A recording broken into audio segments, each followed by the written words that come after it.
I think this is possibly the rarest and, in my opinion, the coolest item I've ever found. Hello and welcome to the video. Welcome back if you're a regular. Good to see you. Yeah, I've got something rather special to share with you today. Sometimes doing this for a job, buying stuff and selling it on to make a profit, you come across some really quite interesting, exciting or unique items. And I genuinely think this is perhaps the rarest item I've ever found. Even possibly trumping the Atari cartridge, which was a prototype, one of two made, one for the European market, one for the American market. I found the European one, sold it for over £5,000, my biggest single sale ever. I think this is rarer than that.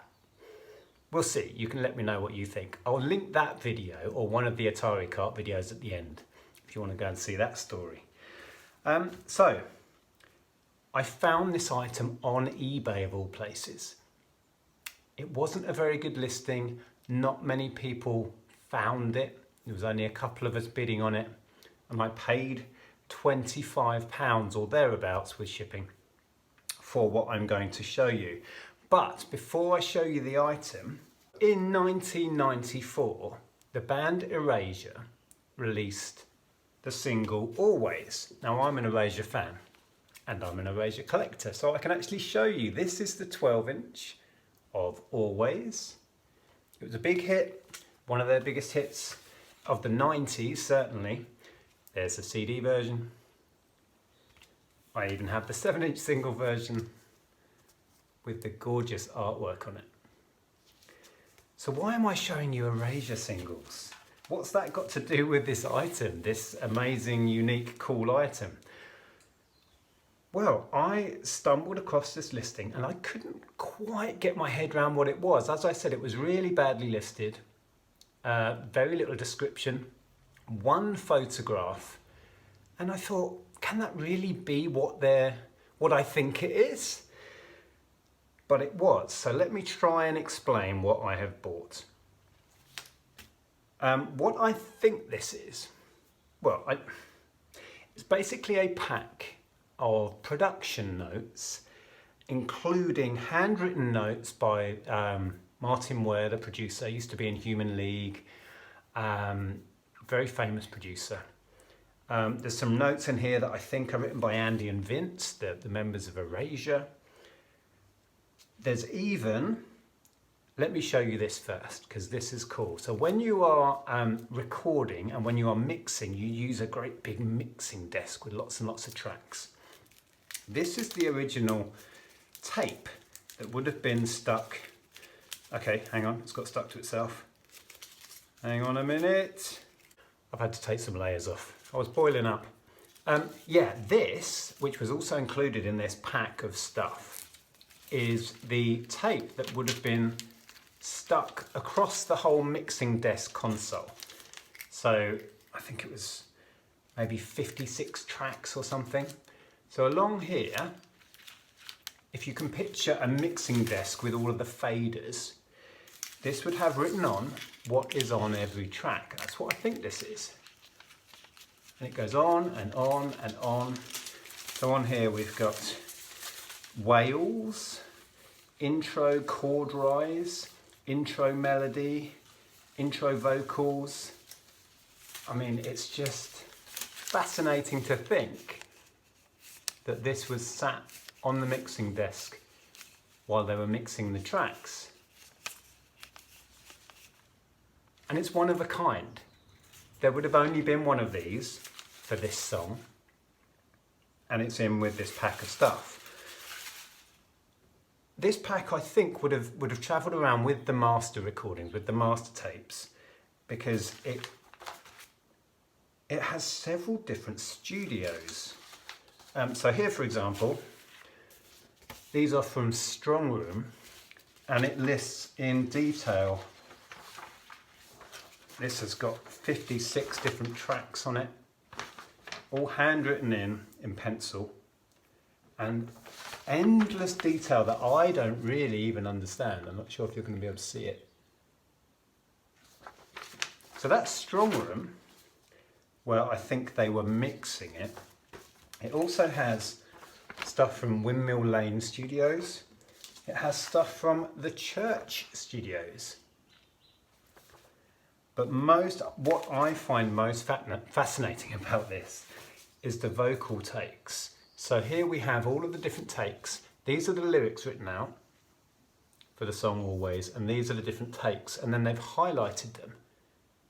So I don't know if maybe the pink was a good take, and then I guess they would have stitched one version together from all of these takes. But the fascinating thing about this, looking through all of this, is the kind of the history of the song and how it evolved, because on these different vocal take sheets, the lyrics change. Andy was the well, still is the songwriter, as in he writes the lyrics and the lyrical melody, and Vince produces all of the synthesizer backing. So Andy was changing the lyrics as he went, and they Tipexed out this middle verse and put in a new verse. So in here are the original lyrics to the song that never got released, which I find awesome. But more than that, the song, world famous hit song Always, wasn't called Always. Ah, here we go. Title, it was called Hey. Don't know why, because I don't think that word is even in the song. And then on another sheet somewhere, handwritten, hey, open your eyes. Now, open your eyes is one of the opening lyrics, so that would make sense. But then eventually they settled on Always, which was the title we all know. But there's so much interesting stuff in here. These little handwritten notes ripped out from a notebook give you a real insight into the production of it. And we've got Daniel here, which could easily be Daniel Miller, head of Mute. Don't know, it doesn't say, it just says Daniel with his notes on it.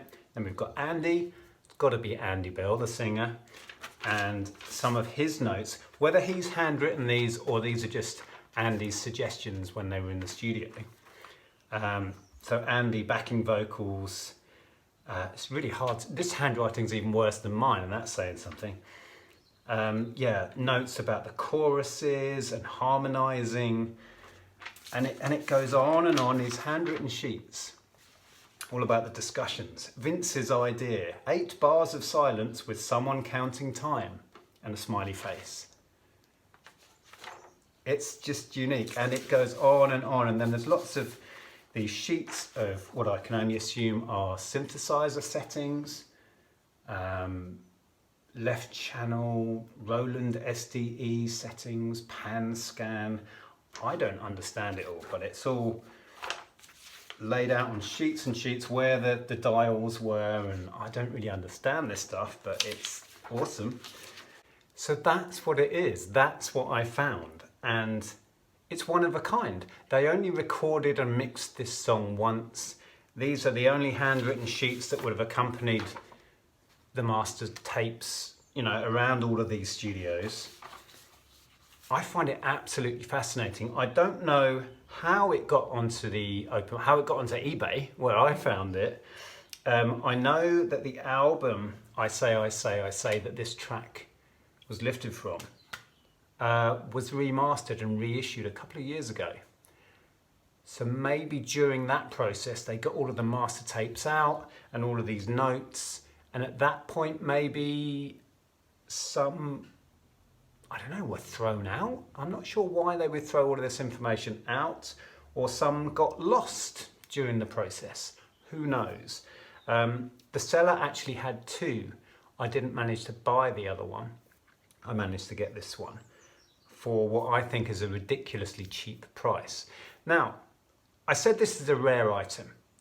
It is because it's unique. There's only one of these, and it's a piece of history. It's got, as I said, the changes in lyrics of a world famous song, the changes in title of that song. This information isn't out there, and it's fascinating. So it's absolutely unique. So in that sense, it's as rare as you get. There's only one of them. I paid £25, and you might say, well, is it worth anything? And I have no idea. To a collector, absolutely yes. I'm a record collector, so this isn't really the sort of stuff I collect. I find it fascinating, and I'm going to keep it at least for a while and enjoy it, but I think I will sell it on. My plan for this, I think, when I do come to sell it on, is to make up some framed pieces. Maybe get some more sleeves of the single in its released form and frame it with some of the original handwritten notes and the studio sheets and some of the vocal take sheets. You know, these original one-off things that are all handwritten. So make up some almost like fan art and frame it up and then sell it on at that, like that. That's one idea. Or I just keep it and enjoy it for a while and then sell it as is. I really don't know. But there we go. I thought I'd share that with you. It's a fascinating item. For me, particularly because I am a fan of the band, I have pored over this stuff and found it endlessly interesting. The little bits of information that are in here about the evolution of the song and the process of the production, recording of the track. So let me know in the comments below what you thought about this item. It's one of a kind. I'm never going to find this again. Nobody else is ever going to find this again. So on that level, it's rare, right? There's only one. Yeah, I will link to one of my Atari cartridge videos. The pickup I mentioned earlier on, I paid £1 for an Atari cartridge. We sold it on eBay for over £5,000. That was another rare item. You don't find many of those, so I'll link that up here. Thanks for watching. Take care, I'll see you soon.